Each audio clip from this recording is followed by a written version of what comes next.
Hi guys, जैसे कि आपको पता है मैंने ऑलरेडी 4 पार्ट अपलोड किए हैं यूपीएससी 2025 का जीएस पेपर जो कि मैंने प्रीलिम्स क्वालिफाई किया था। उसमें how to approach the questions और यूपीएससी सीएच के भी प्रीवियस ईयर क्वेश्चंस में यूपीएससी ने कैसे ट्रैप सेट किए थे, उनको आइडेंटिफाई कैसे करें। इवन अगर अपने को नहीं पता है, अपने पास नॉलेज नहीं, लिमिटेड नॉलेज के साथ भी हम कुछ क्वेश्चन को कैसे टैकल कर सकते हैं, ये हम देख रहे हैं। चलो स्टार्ट करते हैं। Question number 41। अब एक पॉलिटी की क्वेश्चन है। देखो, नॉलेज तो इम्पॉर्टेंट है ही, उसके साथ जिधर आपका नॉलेज नहीं है उधर लॉजिक कैसे अप्लाई करना है ये हमको सीखना है। सो इस वीडियो में मैं नॉलेज के बारे में ज़्यादा बात नहीं करूँगा, वो तो आपको ऑलरेडी पता है। लक्ष्मीकांत पढ़ो, करंट अफेयर्स पढ़ो, उससे हो जाएगा। लेकिन जो लॉजिकल क्वेश्चन रहते हैं उधर नॉलेज नहीं रहता, तो उसको अप्रोच करना हम सीख रहे हैं। ओके, चलो स्टार्ट करते हैं। क्वेश्चन नंबर 41 क्या कह रहा है?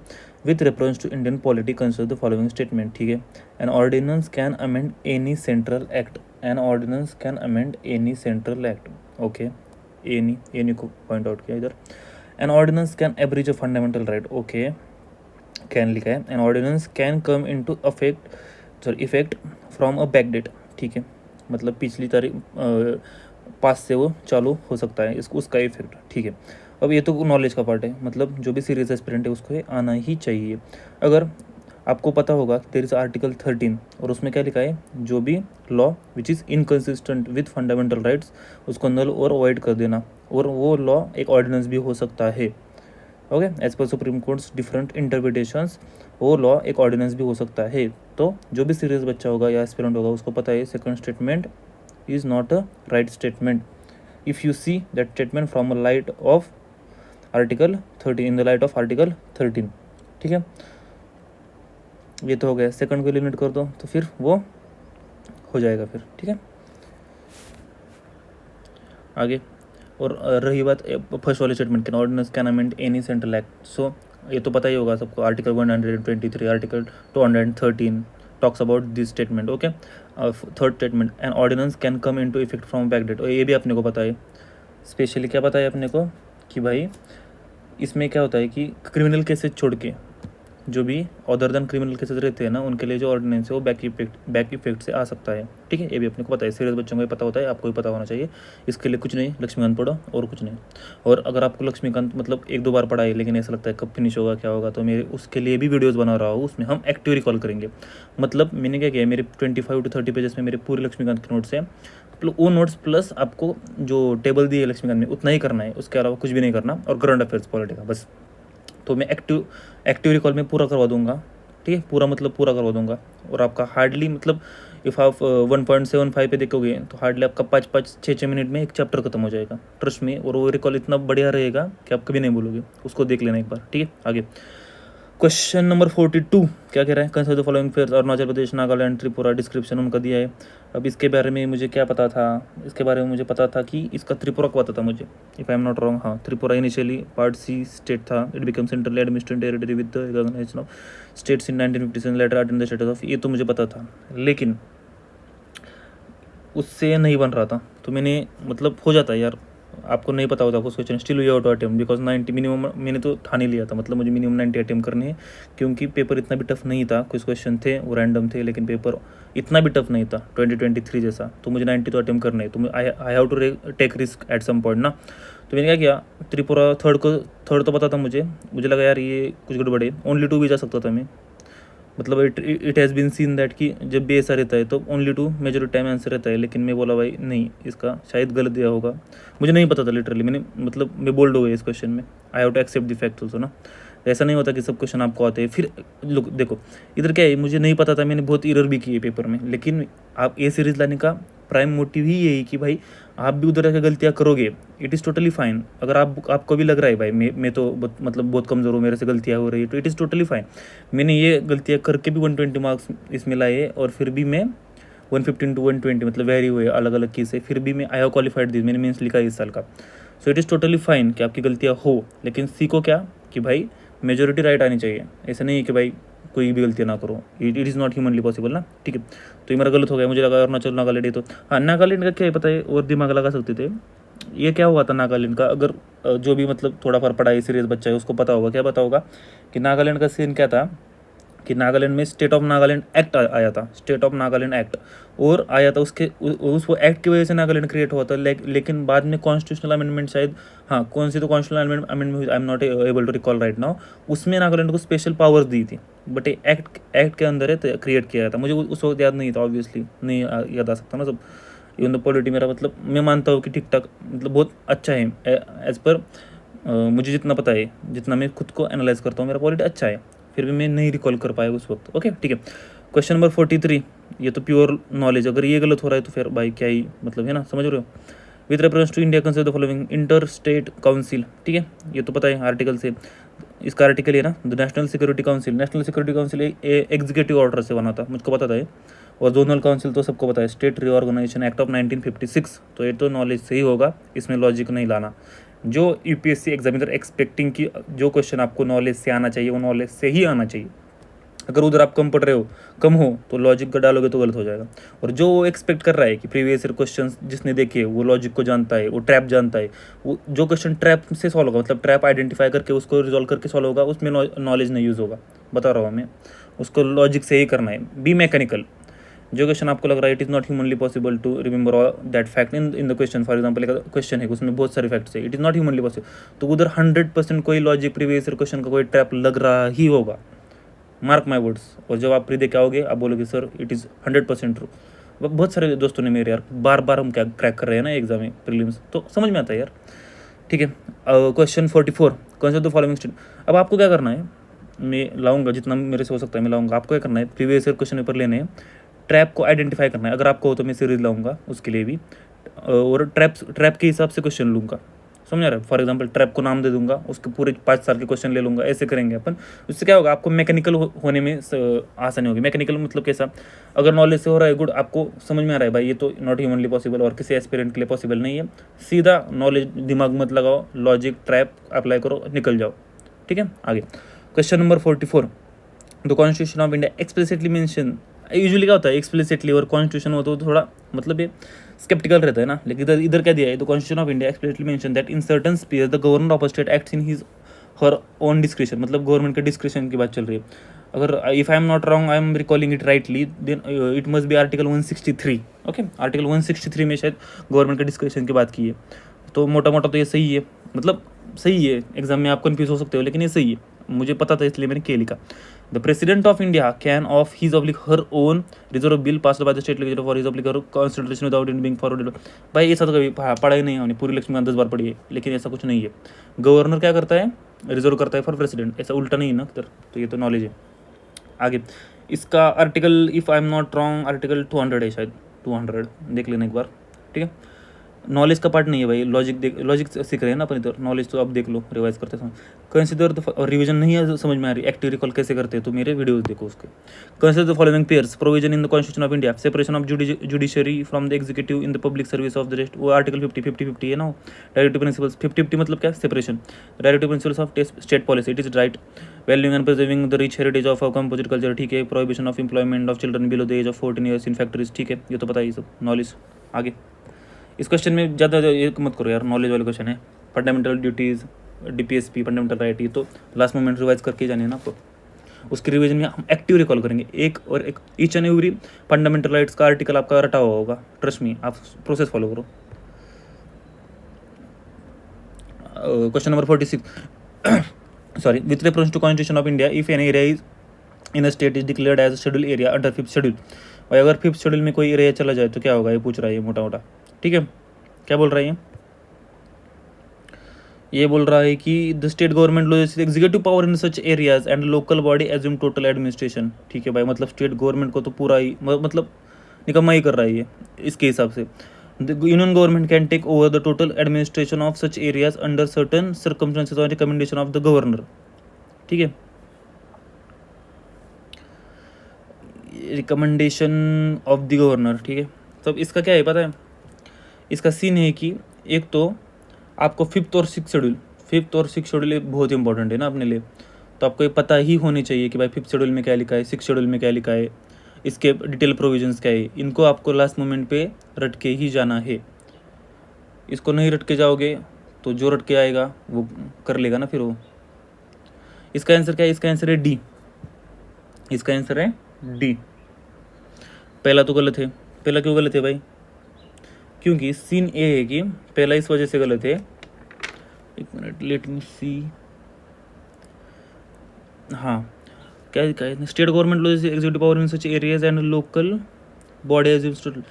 तो जब जितना मुझे याद आ रहा है ना कि even not in a constitution, even in पैसा एक्ट ऑल्सो। पैसा एक्ट अब क्या है आप पढ़ लो, उसमें भी स्टेट गवर्नमेंट को कुछ पावर रहती है। ऐसा कभी नहीं होता कि स्टेट गवर्नमेंट पूरा कंट्रोल लूज कर देता है, ठीक है, एग्जीक्यूटिव पावर का। ये तो पहला तो गलत हो गया। दूसरा क्या है, the union government can take over the total administration of such areas under certain circumstances on the recommendation of the governor. Take over total administration of such areas. Administration of such area मतलब पूरा control union के पास जाएगा। भाई scene ये है कि apart from मतलब ऐसा तो डायरेक्टली किधर फिफ्थ शेड्यूल में लिखा नहीं है, और आपने कोई in the light of fifth schedule देखना है ना, ये ना पहला स्टेटमेंट लिखा है। और रही बात दूसरे की, दूसरा तो ये मोटा मोटा अपने को क्या लग रहा है, ये आर्टिकल 356, लेकिन फिफ्थ शेड्यूल अब अगर आप देखो तो ऐसा किधर तो लिखा नहीं है। सो ऑटोमेटिकली आंसर क्या बन जाएगा, डी। ये लुक अभी मैं रिवीजन नहीं कर रहा हूँ, तब मैं ऑब्वियसली अब मैं अटेम्प्ट, इस बार का attempt I am skeptical about it, so I am not revising it properly. लेकिन जब आप अटेम्प्ट दे रहे हो सीरियसली तो ये उस वक्त हो जाता है यार, मतलब आप रिवाइज करते हो उस वक्त आपको याद आता है। तो मुझे भी याद था, इसका आंसर है डी। ओके, आगे 47 with reference to India consider the following pairs. अब ये क्या है, national automotive board, national automotive board, the coir board, the national centre for. अब कैसा है पता है कि यूजुअली स्टेटमेंट में मिनिस्ट्री रॉन्ग रहती है, लेकिन इधर क्या हुआ, मुझे लगा था इसमें से, आई एम नॉट श्योर कि वो लॉजिक भी नहीं, आई am not sure about that logic, मैं एक्सप्लेन नहीं करूँगा, लेकिन मेरा गलत हुआ है ये। लेकिन इधर क्या किया है पता है, उसने पूरी मिनिस्ट्री गलत दे दी है। मतलब क्या, ऊपर नीचे कर दिया है सब। आप अगर आपको नॉलेज चाहिए तो आप इसको सर्च करना, लेकिन मिनिस्ट्री प्रॉपर पूरी मिनिस्ट्री, इसका आंसर है D, none, if I am not wrong. देख लेना इसको, इधर का मैं नॉलेज क्या लगाया था, क्या किया था मुझे नहीं पता, ये मेरा रॉन्ग है, ठीक है। आगे मेरे बहुत सारे दोस्त ओनली 2 करके आए, लेकिन भाई हर बार नहीं होता ना। Consider the following subjects under the constitution of India, list 1 and 7 schedule, ठीक है। Extent of executive power of state, condition of government office, ठीक है। ये क्या हुआ, क्या बोल रही है कि भाई one of the state is required before presenting the bill to the president of India. मतलब ये आर्टिकल 368 की बात चल रही है, और उसमें कहीं भी conditions of the governors office नहीं लिखा। Conditions of the governors office ये किस में आता है, under article 158 and second schedule of the constitution, if I am not wrong. और आर्टिकल 368 में क्या आता है, यूनियन लिस्ट, मतलब separation of power, union list, और ये 7 शेड्यूल का, और extent of executive power of state, ये आता है 368 में। तो इसका आंसर हो जाएगा 1 and 2। Conditions of the governor office ये कुछ नहीं लिखा यार इसमें, मतलब उसके लिए हाफ स्टेट की है, ऐसा कुछ नहीं है। आगे 49 with reference to the Indian polity consider the following statement, the governor of a state is not answerable to any court for the exercise and performance of the powers and duties of his oblique her office. अब देखो scene क्या है, scene ये है कि अगर आपको पता होगा कि तो ये स्टेटमेंट इज राइट, लेकिन मैंने ओवरथिंक कर दिया उधर, मैंने अच्छे से वो पढ़ा ही नहीं। क्या नहीं पढ़ा मैंने, performance of the powers and duties of his oblique her office, मुझे लगा एनी कोर्ट, एनी को मैंने पकड़ लिया। समटाइम्स क्या होता है आपको पूरा अच्छे से पढ़ना भी, मैंने मतलब उस वक्त क्या हुआ था, मुझे लगा था भाई absolute power is being given in this statement to the governor, लेकिन वो जब काम कर रहा है अपना तो उसकी पावर एंड ड्यूटीज है with respect to that he is not answerable to any court, it is in a different light, it is being asked in a different light और डिफरेंट कॉन्टेक्स्ट। सो वो मेरा शायद मैंने miss कर दिया, वो easy question था, knowledge का क्वेश्चन था। No criminal proceedings, no criminal proceedings, ये क्या है, नो क्रिमिनल प्रोसीडिंग्स, ये भी पता होगा ना आपको शायद, जो भी सीरियस है उनको पता होगा ये कि भाई क्रिमिनल प्रोसीडिंग्स होती है नहीं होती, तो ये भी सही है। Members of state legislature are not liable to any proceeding any court in respect of anything said, ये भी सही है भाई, पहला भी सही था, पहला भी सही था। If I am not wrong it is article 361, हाँ ये 361 में है ये सब, किसी कोर्ट में नहीं होगा, लेकिन मैंने शायद वो अलग, मतलब हो जाता है यार 2-3 क्वेश्चन तो ऐसे ही हो जाते हैं आपके उधर, इजी लगते हैं, लेकिन बाहर आके देखते हैं यार क्या कर दिया, ठीक है, एक्सेप्ट करो, कोई नहीं, आगे बढ़ते रहो, be confident. Question 50, the product consider the following activities, production of crude oil, refining, storage and distribution of petroleum, marketing and sale of petroleum products of natural gas. क्या बोल रहा है, how many of the above activities are regulated by petroleum natural gas regulatory board. अब मुझे क्या लगा ये cell और मार्केटिंग, सेल ये शायद अलग कोई करता होगा, लेकिन इधर मैंने क्या किया, मेरा गलत हुआ ये। अब देखो इसका आंसर क्या है, शायद बी आंसर है इसका। इधर मैंने गलत क्या किया, मैंने मोटा मोटा ले लिया, भाई करता होगा, भाई करता होगा। ये आपको मेजोरिटी टाइम क्या होगा, आपकी जो वाइड थिंकिंग है ना आपको पॉजिटिव रिजल्ट देगी, लेकिन कुछ गलत भी होंगे, आपको दिखाऊंगा मैं कि वाइड थिंकिंग पॉजिटिव रिजल्ट कैसे देती है। लेकिन इस बार क्या हुआ, मुझे लगा भाई करता होगा शायद, ऐसा भी लग रहा था बीच बीच में कि भाई पूरे काम तो नहीं करता होगा, मार्केटिंग के लिए अलग विंग होगी। इसरो का भी वैसा ही है ना, मार्केटिंग का अलग, इसका अलग, इसका अलग, मुझे लगा इसका भी वैसा ही कुछ होगा। I was thinking about that, then फिर एट लास्ट मोमेंट में मुझे क्या हो गया, मैंने ऑल ऑफ द फोर कर दिया इसका। ठीक है, मतलब it is not backed by any trap और any logic, previous year question का लॉजिक, कुछ नहीं। जिधर भी ऐसा होगा कि भाई आप इंट्यूशन, आपकी गट फीलिंग को फॉलो करोगे, उधर तो नैया डूबने ही वाली है। अगर आप किसी भी आंसर को मार्क कर रहे हैं, it should B backed by either knowledge और लॉजिक। लॉजिक मीन्स व्हाट, कि भाई प्रीवियस ईयर क्वेश्चन में ऐसा ट्रेंड देखा जाना चाहिए कि भाई इस तरह के क्वेश्चन गलत होते हैं। इन्हीं दो बातों पे आपको मार्क करना है। Apart from that anything you mark which is मतलब देयर इज हाई चांसेस कि वो गलत ही हो जाएगा। सब देख रहे हो आप लाइव, मतलब मैं बता रहा हूँ ना आपको, ये देख लो। जिधर मैं आप बोल रहा हूँ भाई प्रीवियस ईयर को में ऐसा देखा गया है, उधर राइट ही होता है मेजोरिटी टाइम। नॉलेज का क्वेश्चन राइट ही होगा मेजोरिटी टाइम। लेकिन जो मेरे को लग रहा था भाई ये तो आपको डुबा के रहेगा, लग रहा ऑलवेज, मेरा तो ऐसा था, इंट्यूशन फॉलो करो गलत ही हो जाएगा। ठीक है, क्वेश्चन नंबर 51, कैसे the following types of vehicles. हाँ अब देखो, वाइड थिंकिंग मतलब बोलते हैं ना, ज़्यादा बड़ा लेवल पे सोचना। How many of the above consider alternative power train. मैंने क्या सोचा, मुझे इसमें से कुछ मतलब इतना डिटेल में पता नहीं है about alternative power train vehicle, नहीं पता था। नहीं तो नहीं भाई, कोई इतना भी होशियार नहीं हो सकता, अगर आपको पता है तो गुड, मुझे नहीं पता था। तो मैंने मोटा मोटा कैसे सोचा, और it has been seen in the previous year questions की गो साइंस एंड टेक में गो विथ वाइडर ऑप्शन, मतलब एप्लीकेशन हो, ऐसे कुछ भी क्वेश्चन हो तो वाइडर ऑप्शन आपको चूज करना है। फॉर एग्जांपल XYZ टेक्नोलॉजी और उसके एप्लीकेशन दिए हो, भाई क्या पता यार जब तक रिजल्ट आ जाए और एक एप्लीकेशन पैदा हो जाए, मतलब रिसर्च एंड डेवलपमेंट तो चलती रहती है ना भाई। गो विथ वाइडर ऑप्शन 1। ठीक है, तो 51 का मैं वाइडर ऑप्शन गया, ऑल 3 इट इज़ राइट। अब 52, ये तो ट्रैप है भाई, ये तो प्रीवियस ईयर, मतलब अगर किसी ने इसको गलत किया तो वो तो भाई प्रीवियस ईयर क्वेश्चन देख के नहीं गया होगा, I am sure about that. With reference to unmanned aerial vehicle consider the following statement. ठीक है, all types of UAV can do vertical landing. भाई ये तो पता ही होगा यार, ये तो एक्सट्रीम स्टेटमेंट है। कोई ऐसा टाइप तो होगा ना भाई वो वर्टिकल लैंडिंग नहीं कर पाता होगा। एग्जामिनर को थोड़ी पता है, उसने पूरे UAV पूरे वर्ल्ड के UAV देख लिए क्या, नहीं possible. All types of UAV can do automated O-ring. फिर वही बात, एग्जामिनर ने पूरे वर्ल्ड के जितने भी UAV सब देख लिए क्या भाई, नहीं देख सकता ना भाई, not physically possible, not feasible. All types of UAV can use battery only as a source of power supply. भाई सब वही सेम लॉजिक है भाई, सब UAV, it is not humanly possible to check all UAV and conclude this statements ना। So it is none, obviously common sense लेके जाओ, बाहर मत छोड़ के जाना। In the context of electric 53 question number 50, in the context of electric vehicle batteries consider the following statement. Cobalt, graphite, lithium, nickel. अब ये क्या बोल रहा है, how many about usually make up battery cathode. अब मतलब जो हम साइंस तो पढ़ते हैं ना, उधर हम देखते हैं कि भाई graphite is use as anode. उधर भी मुझे लग रहा था भाई ग्राफाइट इज एनोड, इसको उड़ा देता हूँ, फिर ओनली 3 मारूंगा, सब लाइफ इज ईजी। लेकिन उस वक्त एग्जाम में आप अलग ही जोन में खेल रहे होते हो, अलग मतलब कुछ अलग ही हो रहा था। आप प्रीवियस ईयर क्वेश्चन, अगर मैं इसको छोड़ दूँ, आप बोल रहे हो सर आप कभी कभी मतलब आ रहा है फिर आपका रॉन्ग हो रहा है, लेकिन अगर आप एनालाइज करोगे, मेरे जो एटीट्यूड मेरा पैदा हुआ है ये प्रीवियस ईयर क्वेश्चन की वजह से पैदा हुआ है। इधर मैंने ऑल ऑफ द 4 क्यों मारा, कि देर इज हाई चांस कि भाई होता होगा कभी। अगर अब क्या था, इधर ग्राफाइट मुझे पता था एनोड, मतलब पढ़ा था मैंने एनोड, लेकिन फिर वही लॉजिक भाई होता होगा, वाइडर ऑप्शंस, वही सब लेके जाओ। और आपको मैं सजेस्ट करूँगा, unless and until you are 100% sure, not even 99% भी नहीं, 100% श्योर, तभी मार्क करो। अदरवाइज साइंस एंड टेक में वाइडर ऑप्शन को ही चूज़ करना। ठीक है, इधर मैंने ऑल ऑफ द 4 गलत हुआ। Graphite is anode as per vision की, ओनली 3 इज द आंसर। ठीक है, 54, हाउ मेनी, और यार ऐसे जज मत करो यार, इसको ये भी नहीं आ रहा वो भी नहीं आ रहा। एग्जाम हॉल में बहुत अलग होता है, तो हर एक बंदे की स्टडी अलग होती है, हर एक बंदे की पॉजिटिव और नेगेटिव अलग होती है। डोंट जज, जस्ट जो लेना है वो ले लो। अगर अच्छा लग रहा है भाई, कुछ लॉजिक की बात हो रही है तो ले लो, वरना छोड़ दो, जिसको लेना है वो ले लेगा।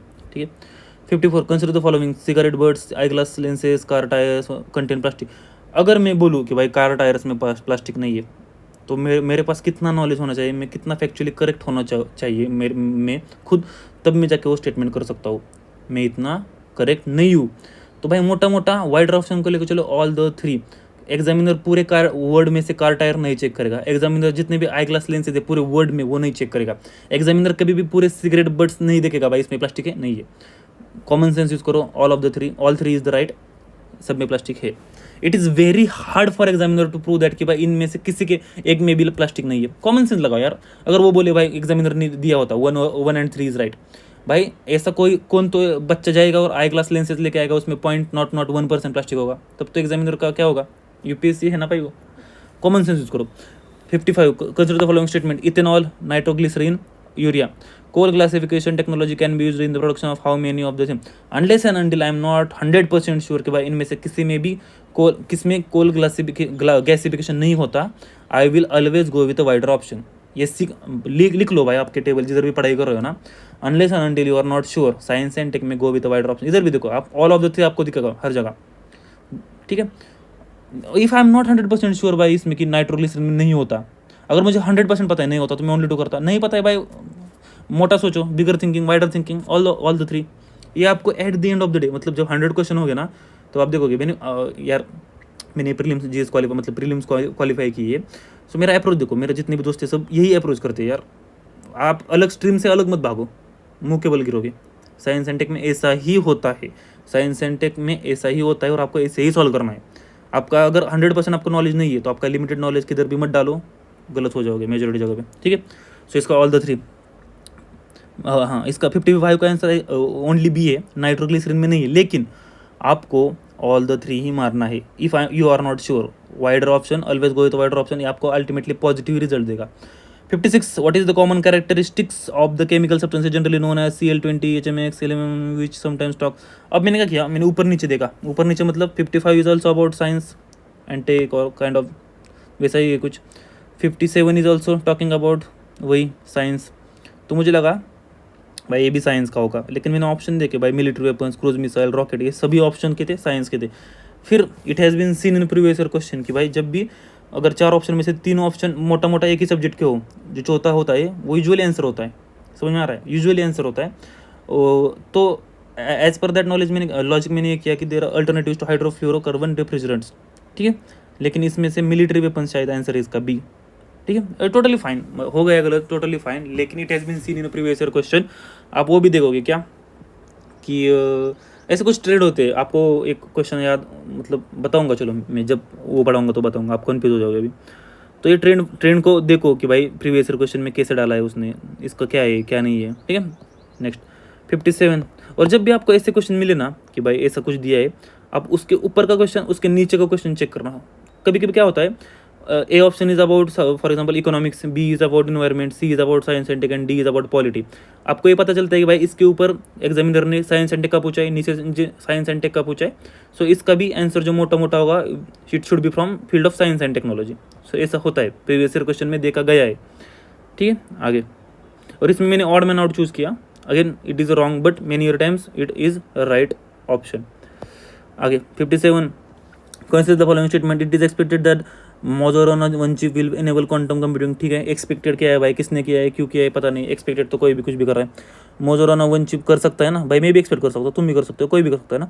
It is a subjective statement. Majorana राना one chip has been introduced by Amazon Web Services. अब देखो ये क्या है, if I am not wrong उस वक्त करंट में था और ये माइक्रोसॉफ्ट का था, ये मुझे पता था.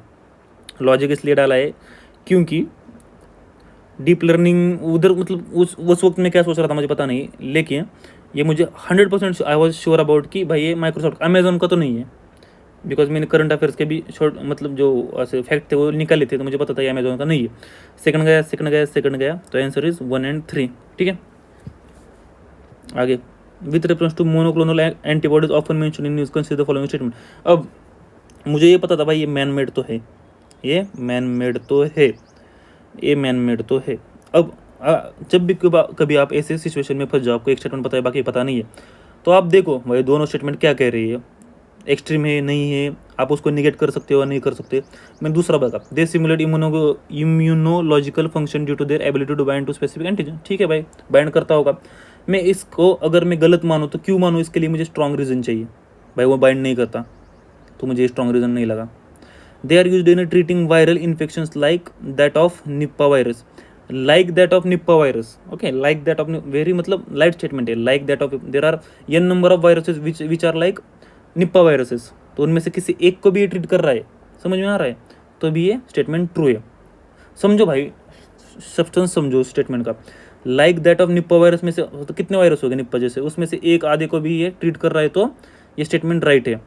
तो there is no point being कि भाई मैं इसमें क्या निकालूँ छोटा मोटा, तो मैं वाइडर ऑप्शन की तरफ गया. So and it is a right. 1, 2 and 3 is right. 59. Consider the following statement: no virus can survive in ocean waters, no virus can infect bacteria, no virus can change cell transcriptional activity in host cell. अब देखो, अब सोचो कि आप examiner हो भाई, it is not humanly possible for examiner कि भाई वो पूरे वर्ल्ड में से हर एक वायरस को जाके स्टडी करे। इवन हमारा जो साइंस डेवलप हुआ है ना अभी, वो भी पूरे वायरस को नहीं स्टडी कर पाए भाई। एग्जामिनर के सुपर ह्यूमन थोड़ी है, शक्तिमान थोड़ी है वो। तो it is not humanly possible कि पहले स्टेटमेंट को क्या करें हम, सही माने।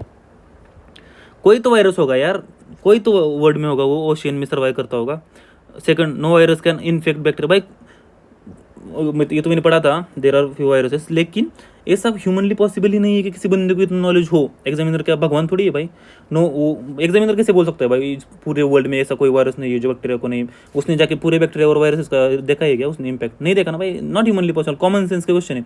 आपको हर बारी पेपर में 4 से 5 क्वेश्चन कॉमन सेंस के मिलेंगे, जिस आपको समझ में आना चाहिए।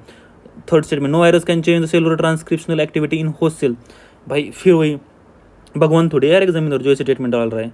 वो बोल रहा है भाई तेरे को गिफ्ट दे रहा हूँ, ले लो।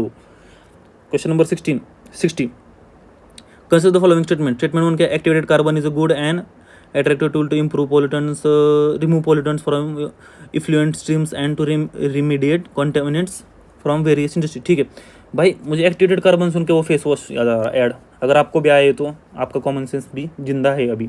एक्टिवेटेड कार्बन सुन के क्या आता है, फेस वॉश याद आता है ना, या अगर आपने रिकॉल नहीं किया, याद भी आया ना, तो इट इज़ फाइन। तो मुझे पता था कि भाई पोल्यूशन और एक्टिवेटेड कार्बन का तो कोई रिलेशन है। ठीक है, और वैसे भी अगर आप पढ़ रहे हो तो आपको ये साइंस एंड टेक में पता ही चल जाता है, करंट अफेयर्स उसमें। ठीक है, वो तो मुझे पता था। मतलब ये तो पहला तो मोटा मोटा सही है, मुझे पता था। Second, activated carbon exist large surface area and strong potential for absorbing heavy metal. भाई अगर वो पोल्यूशन कंट्रोल कर रहा है, पोल्यूटेंट्स को रिमूव कर रहा है, तो सेकंड स्टेटमेंट ऑब्वियसली राइट। अगर ये नहीं कर रहा तो फिर किस बात का वो पोल्यूटेंट्स को ये कर रहा है ना, वो तो निगेट हो जाएगा पहले स्टेटमेंट को। ठीक है, statement number 3, activated carbon can be easily synthesised from environmental waste with high carbon content. अब देखो, इसका थोड़ा इजीली करके मुझे थोड़ा सा था, फिर मैंने सोचा भाई कार्बन की बात चल रही है, देयर इज़ नथिंग कि भाई इसमें निकालूँ कि भाई इजीली क्यों नहीं, easily it must be difficult process क्यों सोचूँ भाई मैं, अगर मुझे नॉलेज ही नहीं है इतने डेप्थ में। मतलब मोटा मोटा तो मैंने पढ़ा है कार्बन के बारे में भाई, सब जानते हैं ना अपन कार्बन क्या होता है क्या नहीं है, उसका रोल। तो मैंने इधर क्या किया, both statement are explaining the first statement, because first statement is I was 100% sure कि भाई फेस वॉश में भी पढ़ा था हमने, और यूजुअली भी हम पढ़ते हैं कि भाई कार्बन का कितने यूज केसेस रहते हैं, specially in case of activated carbon in removing the pollutants. So I was sure first statement चाहिए। सेकंड और थर्ड में मुझे ऐसा कुछ लगा नहीं, जितना मेरा उस वक्त प्रीलिम्स के लिए नॉलेज था, उस नॉलेज ने मुझे इसको अलाउ नहीं किया कि मैं सेकंड और थर्ड को निगेट करूँ इन एनी वे। सो मैं एक ही तरफ गया और ये इज़ द राइट आंसर। ठीक है, अगले लेक्चर में देखेंगे। अभी अगर आपको अच्छा लग रहा है, कुछ वैल्यू ऐड हो रहा है तो सब्सक्राइब करो, शेयर करो। Thank you.